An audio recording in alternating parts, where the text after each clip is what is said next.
Bienvenue au Starter du jour pour bien démarrer sa journée. Aujourd'hui, ton rêve a un prix. Parfois, je discute avec des gens et c'est tout à fait normal. Tout le monde, en tout cas pas mal de gens, ont des rêves, ont des aspirations, des choses qu'ils désirent faire dans leur vie.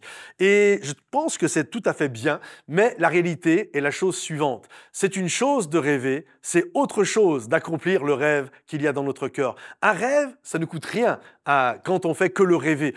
Moi, je peux m'asseoir sur un canapé et j'ai beaucoup d'imagination et je peux vous garantir qu'en moins d'une heure, je peux avoir 10 rêves qui vont naître dans mon cœur. Mais la chose est la suivante. Un rêve a un prix et on ne doit jamais l'oublier. Ton rêve, ce que tu désires faire, il va y avoir un prix à payer pour accomplir le rêve que Dieu a mis dans ton cœur. Lorsque la maman de Jacques et de Jean va dire à Jésus « J'aimerais qu'un de mes fils soit assis à ta droite et l'autre soit assis à ta gauche », Jésus va dire « Tu ne comprends pas, tu ne sais pas ce que tu me demandes. » Déjà, ces places sont déjà prises, mais il va dire cette réalité. En fait, sont-ils prêts à boire la coupe? C'est quoi? Sont-ils prêts à boire la coupe? C'est un idiome. Et un idiome, c'est une expression liée à une culture. Ça veut dire que tu peux comprendre le sens tu comprends la phrase parce que c'est en français, mais tu peux passer complètement à côté du sens. Par exemple, quand quelque temps en arrière, j'étais en Suisse et là, sur l'estrade, ils avaient refait toute l'estrade, la scène, des lumières, l'écran, toutes ces choses-là. Et j'ai dit au pasteur, je dis ça vous a coûté cher? Et il m'a dit ça m'a coûté un saladier. Moi, français que je suis, un saladier, ça coûte 2 € au marché. Mais pour un Suisse, quand il dit « ça m'a coûté mon saladier », ça veut dire « ça m'a coûté toutes mes économies ». Vraiment, ça m'a coûté saladier rempli d'argent, c'est ça que ça veut dire chez eux. Quand j'étais au Québec, un jour, je me souviens, quelqu'un me dit « tire-toi une bûche et viens avec nous ».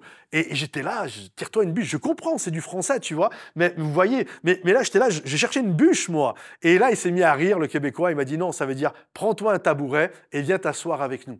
Et donc, boire la coupe, c'est un idiome. On le comprend, mais sans comprendre vraiment le sens. Boire la coupe, ça veut dire « es-tu prêt à payer le prix de ce que tu veux dans la vie? Es-tu prêt à faire le sacrifice qu'il faut pour accomplir le rêve qu'il y a dans ton cœur? » C'est bien d'avoir un rêve, mes amis. Je vous encourage à rêver. Je suis un prédicateur qui encourage ça de tout mon cœur. Mais j'aimerais aussi vous faire réaliser que le rêve qu'il y a dans ton cœur ne s'accomplira pas tout seul. Même s'il vient de Dieu, il y a un prix à payer de ce que tu veux. Il y a un prix, littéralement, à donner, un sacrifice à faire pour vivre ce que Dieu... Et ça, c'est quelque chose qu'on voit même dans le monde séculier. Celui qui veut une médaille d'or, il ne l'a pas comme ça. Il peut rêver de sa médaille d'or, mais il va devoir s'entraîner, faire une diète, aller se coucher quand tous ses amis vont faire la fête, manger des pizzas et boire de la bière. Vous comprenez ce que je veux dire? En fait, que ce soit dans le monde séculier ou que ce soit dans le monde spirituel, le rêve que tu as, il y a un sacrifice, il y a un prix à payer. Et j'aimerais t'encourager aujourd'hui à ne pas avoir peur, mais paye le prix que tu dois payer pour vivre ton rêve. Et un jour, lorsque tu le vivras, tu seras tellement heureux et fier de la grâce de Dieu qui s'est manifestée en toi et qui t'a permis de vivre ça. Que le Seigneur te bénisse. Si ce message t'a encouragé, pense à le liker, le partager et le commenter. À bientôt les amis. Bye bye.